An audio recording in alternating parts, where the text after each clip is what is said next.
بیان کیا جاتا ہے کہ بصرہ کا ایک سردار ہمیشہ اداس اور غمگین رہتا تھا۔ کسی نے اس سے دریافت کیا کہ آخر اس پریشانی کا سبب کیا ہے۔ اس پر سردار نے جواب دیا کہ بات کہنے کی نہیں پر کہی جاتی ہے، مجھ سے ایک ولی اللہ کی خدمت میں کچھ بے ادبی ہو گئی تھی، اس لیے ڈرتا ہوں کہ قیامت کو اس کے مواخذے میں گرفتار نہ ہو جاؤں۔ واقعہ یہ پیش آیا، میں ایک مرتبہ زیارت بیت اللہ کو چلا اور سب دوست اور عزیز و اقارب رخصت کرنے آئے۔ حسب دستور کچھ دور چل کر میں نے سب کو لٹا دیا، مگر ایک شخص زید جو میرے خواص میں سے تھا واپس نہ ہوا اور اس نے میرا پیچھا نہ چھوڑا۔ مجبور ہو کر میں نے اس کو جھڑک دیا کہ بیت اللہ کو جانا بھی کوئی آسان سمجھا ہے جو میرے پیچھے پیچھے چلے آ رہے ہو۔ میرے پیچھے پیچھے نہ آؤ اور میرے ساتھ نہ چلو، اور جس راستے سے تیرا جی چاہتا ہے چلا جا۔ کہنے لگا، اے آقا، کیا خدا اس پر قادر نہیں کہ تم کو زیادہ راہ جلد پہنچا دے اور مجھ کو بے یار و مددگار چھوڑ دے؟ یہ کہہ کر اس نے اپنی راہ لی اور میں اپنے راستے سے چلنا بنا۔ راستے بڑھ کہیں وہ مجھ کو نظر نہ آیا، واللہ علم کہاں پوشیدہ ہو گیا۔ جب خدا کے فضل سے مناسک حج سے فارغ ہو کر میں نے مدینہ طیبہ کو چلا تو کیا دیکھتا ہوں کہ زید آ گیا اور سلام کہہ کر میرے پاس بیٹھ گیا۔ میں نے حیرت سے پوچھا کہ حج کر آیا؟ کہا ہاں۔ پھر میں نے تنزن کہا، حج کی سند بھی ملی؟ تو کہنے لگا، کیسی سند؟ وہ کس کام آتی ہے؟ میں نے کہا، حج کرنے والے کو بیت اللہ میں غیب سے چھٹی آتی ہے جس میں لکھا ہوتا ہے فلاں بن فلاں حج کو آیا تھا اور اس کا حج قبول ہو گیا۔ پھر اس سند کے ذریعے قبر اور حشر کے عذاب سے نجات ہوتی ہے۔ یہ سن کر زید روتا چلاتا بیت اللہ کو واپس چلا گیا۔ جب میں حضور اقدس صلی اللہ علیہ وآلہ وسلم کی زیارت سے فارغ ہو کر لوٹا تو کیا دیکھتا ہوں کہ زید پھر آ گیا، اور پھر سلام کے بعد ایک چٹھی اس نے میرے سامنے رکھ دی جو ایک نہایت عمدہ ریشمی کپڑے میں لپٹی ہوئی تھی، جس میں زید کے بارے میں عذاب قبر اور حشر سے نجات کے لیے لکھا ہوا تھا۔ یہ دیکھ کر میرے ہوش اڑ گئے۔ پھر ذرا سکون ہونے پر میں نے معلوم کیا کہ زید، بتا تو اس کی حقیقت کیا ہے؟ آخر یہ معاملہ تیرے ساتھ کیسے پیش آیا؟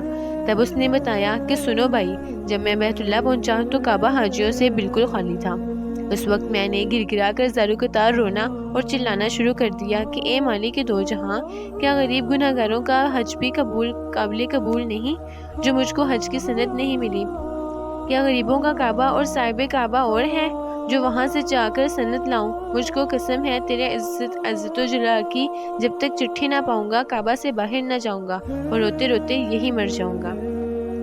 اچانک غیب سے آواز آئی، اے زید، نجات کی چٹھی اور لے جا اور جا اپنی راہ لے۔ پھر یہ چٹھی میرے ہاتھ میں آ گئی اور اس کو لے کر میں چلا آیا۔ یہ سن کر میری حیرت کی انتہا نہ رہی۔ اللہ اکبر، اس شخص کا یہ اعلیٰ مرتبہ ہے جس سے میں آج تک واقف نہ تھا۔ پھر عزت و احترام کے ساتھ میں اسے اپنے ساتھ بصرہ لے آیا اور وہ چٹھی نہایت احترام و تعظیم کے ساتھ ایک صندوق میں بند کر دی۔ جب کبھی جی چاہتا تو انتہائی ادب و احترام سے نکال کر اس کی زیارت کر لیتا اور چومتا اور آنکھوں سے لگاتا اور پھر محفوظ کر دیتا۔ اتفاقاً میں کہیں سفر میں تھا، میرے پیچھے زید کا وصال ہو گیا۔ جب میں واپس آیا تو اس خبر سے میرے رنج و غلت کی انتہا نہ رہی کہ افسوس میں ایسے ولی کی تدفین میں شامل نہ ہو سکا۔ پھر اچانک مجھے وہ چٹھی یاد آئی جو میرے پاس صندوق میں محفوظ تھی۔ اب تو میں اور بھی بے تاب ہو گیا اور اپنے اوپر افسوس کرنے لگا، سفر کو جاتے وقت میں نے وہ چٹھی زید کو کیوں نہ دی۔ پھر اپنا مہر شدہ صندوق منگا کر دیکھا تو اس طرح بامہر بند تھا۔ جس میں نے صندوق کھولا تو اس میں چٹھی نہ پائی۔ اب تو میرے غم و علم کا کچھ ٹھکانہ نہ رہا اور ایک حشر کا عالم برپا ہو گیا۔ زارو قطار رونے لگا اور روتے روتے سو گیا۔